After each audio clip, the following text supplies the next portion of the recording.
وقت کم مقابلہ سخت، چاند رات پر عید کی تیاریوں کو فائنل ٹچ دینے کا مرحلہ، مارکیٹوں اور بازاروں میں گہما گہمی عروج پر، شہری فیملیز کے ساتھ شاپنگ میں مصروف، خواتین کا آرٹیفیشل جیولری، کاسمیٹکس اور چوڑیاں کے سٹالز پر رش لگ گیا، مہندی کے نت نئے ڈیزائنز بنوانے کا شوق، مہندی کے سٹالز خواتین سے بھر گئے، بچوں کی بھی فرمائشی programmes.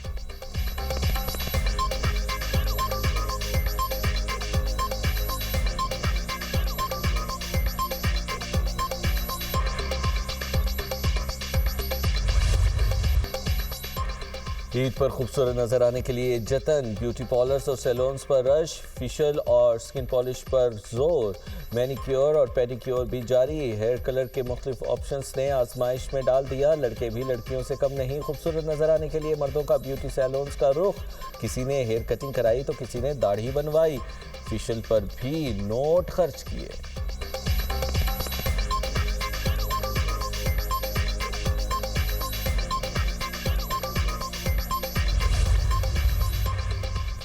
Field marshal Syed Asim Munir کی جانب سے عید الفطر پر قوم کو مبارکباد، ایڈمرل نوید اشرف اور air chief marshal Zaheer Ahmed Babar Sidhu کی بھی قوم کو مبارکباد۔ مسلح افواج کا عید الفطر پر اہل وطن کے لیے نیک تمناؤں کا اظہار، ISPR کا کہنا ہے عید اتحاد، ہمدردی اور شکر گزاری کی اقدار کی عکاس ہے، عید پاکستان اور امت مسلمہ کے لیے امن، خوشحالی اور برکتوں کا پیغام بنے۔ مسلح افواج کے لیے عید کا حقیقی جذبہ وطن کے دفاع اور خدمت میں مضمر ہے، افواج پاکستان کی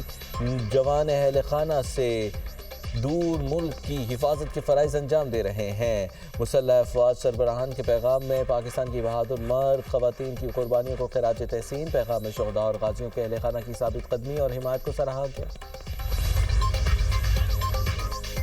ایران جنگ جیتنا چاہتے ہیں، فتح ہمارا ہدف ہے، جب امریکہ چاہے گا تو اسرائیل ایران کی جنگ ختم کرنے کے لیے تیار ہوگا، جنگ کب ختم ہوگی ابھی نہیں بتا سکتا، امریکی صدر ڈونلڈ ٹرمپ کی میڈیا ٹاک، کہا ابنائے ہرمز ایک خاص مقام پر خود بخود کھل جائے گی، ہم نے ایران کی بحریہ اور فضائیہ کو تباہ کر دیا ہے۔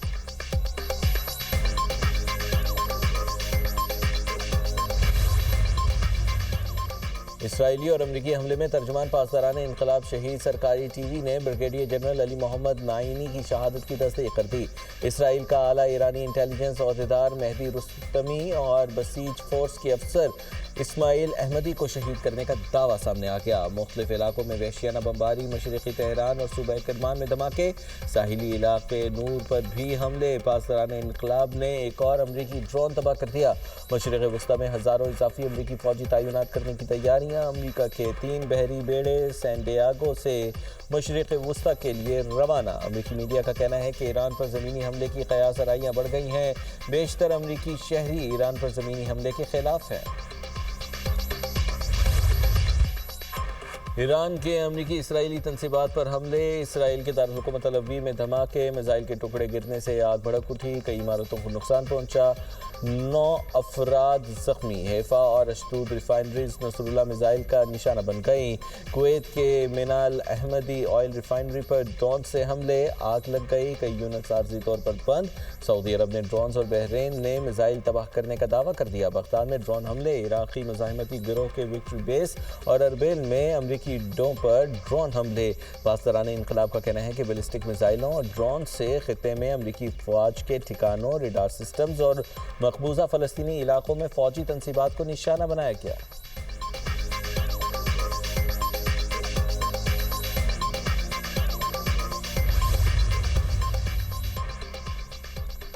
ایران پاکستان اور افغانستان میں ثالثی کرانے کے لیے تیار، ایرانی سپریم لیڈر مجتبی خامنئی نے آڈیو پیغام میں کہا کہ دشمن ٹوٹ چکا، مقاصد حاصل کرنے میں ناکام ہو گیا، ہمارا اتحاد دشمن کو جھکنے پر مجبور کر دے گا، ترکی اور عمان پر حملوں میں ایرانی فوج یا اتحادی ملوث نہیں، اسرائیل ہمسایہ ممالک سے ہمارے تعلقات خراب کرنا چاہتا ہے،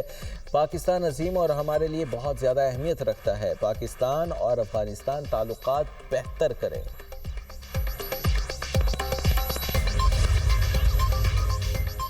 جوہری ہتھیار حاصل کرنے کی خواہش نہیں، ایران کے صدر مسعود پزشکیان کا نوروز پر پیغام، کہا ہمسایہ ممالک بھائی ہیں، ان کے ساتھ جنگ نہیں چاہتے، ہماری مشکلات دشمنوں کی مداخلت کا نتیجہ ہے، ہم آپ کے ساتھ تمام اختلافات حل کرنے آئے ہیں۔ ایران نے خطے میں امن اور استحکام قائم کرنے کے لیے اسلامی ممالک پر مشتمل علاقائی سیکیورٹی ڈھانچہ بنانے کی تجویز دی، خطے میں بیرونی طاقتوں کی موجودگی کی ضرورت نہیں۔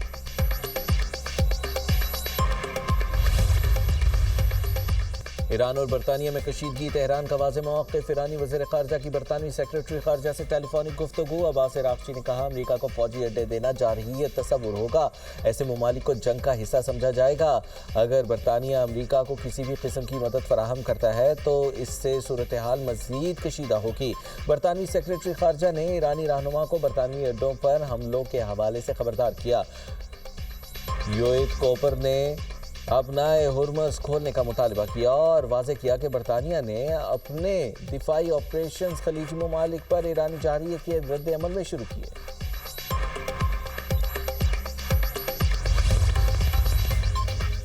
سری لنکا نے بھی امریکہ کو انکار کر دیا، امریکی جنگی طیاروں کو اڈا دینے سے معذرت، سری لنکن صدر نے بتایا کہ امریکہ نے مارچ کے آغاز میں 2 جنگی طیارے مٹالہ انٹرنیشنل ایئرپورٹ پر تعینات کرنے کی درخواست کی، طیاروں پر اینٹی شپ میزائل نصب تھے، سرکار سری لنکا نے امریکی درخواست واضح طور پر مسترد کر دی۔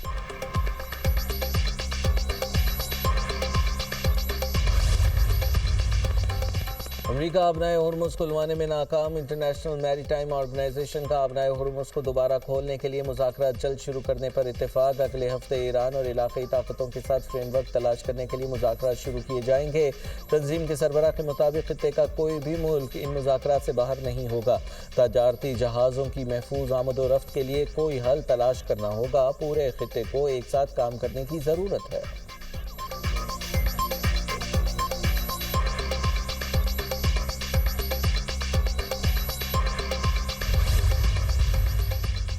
اور وزیر اعظم شہباز شریف کے اسلامی ممالک کے سربراہان سے رابطے کی مبارکباد دی، مشرق وسطی کی صورتحال پر تبادلہ خیال، وزیر اعظم کا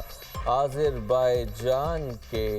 صدر الہام علیوف سے ٹیلی فونک رابطہ، آذربائیجان کے خلاف حملوں کی شدید مذمت، مکمل یکجہتی کا اظہار، دونوں رہنماؤں پر کشیدگی کم کرنے اور سفارتکاری پر زور، وزیر اعظم کی ملیشین ہم منصب سے ٹیلی فونک گفتگو، مشرق وسطی میں کشیدگی میں کمی لانے کی ضرورت پر زور، امن کے فروغ کے لیے مل کر کام جاری رکھنے پر اتفاق، وزیر اعظم کا ازبکستان کے صدر سے ٹیلی فونک رابطہ، عید پر تہنیتی پیغامات کا تبادلہ، خطے میں جاری کشیدگی کم کرنے کے لیے سفارتکاری کے فروغ پر اتفاق، وزیر اعظم کا مصر کے صدر عبد الفتاح السیسی کو بھی ٹیلی فون، وزیر اعظم نے علاقائی اور بین الاقوامی امور میں مصر کی تعمیری سفارتی کردار کو بھی سراہا، وزیر اعظم کا بنگلہ دیشی ہم منصب طارق رحمان سے بھی ٹیلی فونک رابطہ، دونوں رہنماؤں کا کشیدگی اور تنازعات کے حل کرنے کے لیے مذاکرات اور سفارتکاری کے اقدامات پر زور، وزیر اعظم کا لبنانی ہم منصب سے بھی ٹیلی فونک رابطہ، لبنان کے خلاف جاری اسرائیلی جارحیت کی شدید مذمت، شہباز شریف کا مشکل حالات میں لبنان کی حکومت اور عوام کے ساتھ مکمل اظہار یکجہتی، لبنان کے اتحاد، خود مختاری اور علاقائی سالمیت کے لیے پاکستان کے مستقل حمایت کا بھی اعادہ کیا گیا۔